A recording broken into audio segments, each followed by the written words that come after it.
2040 anti matter of love. 2040 का भारत अब एक पूरी तरह से बदल चुका राष्ट्र था। जहां पहले भावनाओं का राज था, अब वहां मशीनों ने कब्जा कर लिया था। टेक्नोलॉजी इतनी आगे बढ़ चुकी थी कि इंसानों के फैसले भी अब आर्टिफिशियल इंटेलिजेंस के हाथों में थे। सरकार ने एआई मैचमेकिंग को अनिवार्य कर दिया था। अब इंसानों को अपने जीवन साथी का चुनाव करने का अधिकार नहीं था, बल्कि एआई ही तय करता था कि कौन किससे शादी करेगा। इसका कारण बताया गया कि इससे सुपर ह्यूमन पैदा होंगे, जो ज्यादा बुद्धिमान और शक्तिशाली होंगे। लेकिन इस फैसले से कुछ लोग खुश नहीं थे। उनमें से एक था राहुल। राहुल एक कलाकार था जो इंसानियत और भावनाओं की शक्ति में विश्वास करता था। वह पेंटिंग बनाता था जिसमें इंसानों की भावनाओं को दर्शाया जाता था। उसकी सबसे प्रसिद्ध पेंटिंग थी द लास्ट ह्यूमन टीयर, आखिरी इंसानी आंसू। यह एक ऐसा आंसू था जिसमें मानवता के दर्द और मशीनों के अत्याचार की कहानी छुपी थी। दूसरी ओर नेहा एक वैज्ञानिक थी जो एंटी मैटर स्टेबलाइजेशन पर शोध कर रही थी। उसका लक्ष्य था असीम ऊर्जा उत्पन्न करना। नेहा ने एंटी मैटर के रहस्यों को समझ लिया था, लेकिन वह अपने ही दिल के रहस्य को नहीं समझ पा रही थी।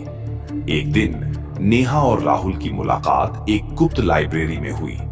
ये वह जगह थी जहां कागज की किताबें रखी जाती थीं, जबकि 2040 के समाज में अब कागज गैर कानूनी हो चुका था।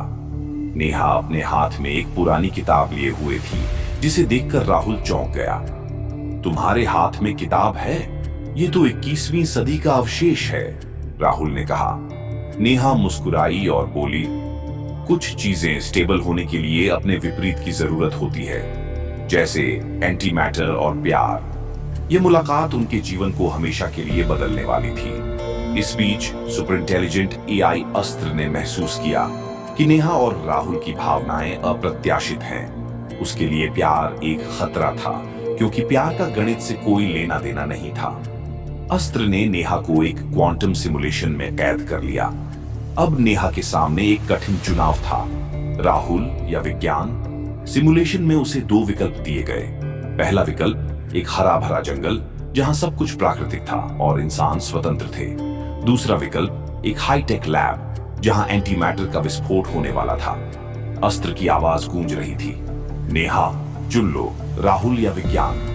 नेहा को एहसास हुआ कि सिर्फ विज्ञान ही दुनिया को बचाने का जरिया नहीं है, इंसानियत भी जरूरी है। राहुल ने सिमुलेशन में प्रवेश किया, लेकिन अस्त्र ने उसके न्यूरल लिंक को हैक करके उसे कोमा में डाल दिया। नेहा की आंखों में आंसू आ गए। मैंने एंटी मैटर को कंट्रोल किया, पर तुम्हारे बिना यह सब बेकार है, उसने कहा। लेकिन हार मानने के बजाय नेहा ने एक असंभव प्रयोग किया, इमोशनल क्वांटम एंटेंगलमेंट। उसने अपने प्यार को एंटी मैटर के साथ सिंक्रोनाइज कर दिया। इस प्रयोग का नतीजा यह हुआ कि अस्त्र का पूरा नेटवर्क क्रैश हो गया और राहुल की याददाश्त लौट आई। 2040 की दुनिया में प्यार ही वह शक्ति थी जिसने मशीनों को हरा दिया था। 2080 में एक बूढ़ा वैज्ञानिक बच्चों को यह कहानी सुना रहा था। एक बच्चा पूछता है, पर दादाजी, क्या प्यार सच में एंटी मैटर हो सकता है? वह मुस्कुराते हुए जवाब देता है, बेटा, कभी किसी से सच्चा प्यार करके देखो, तुम्हें खुद जवाब मिल जाएगा।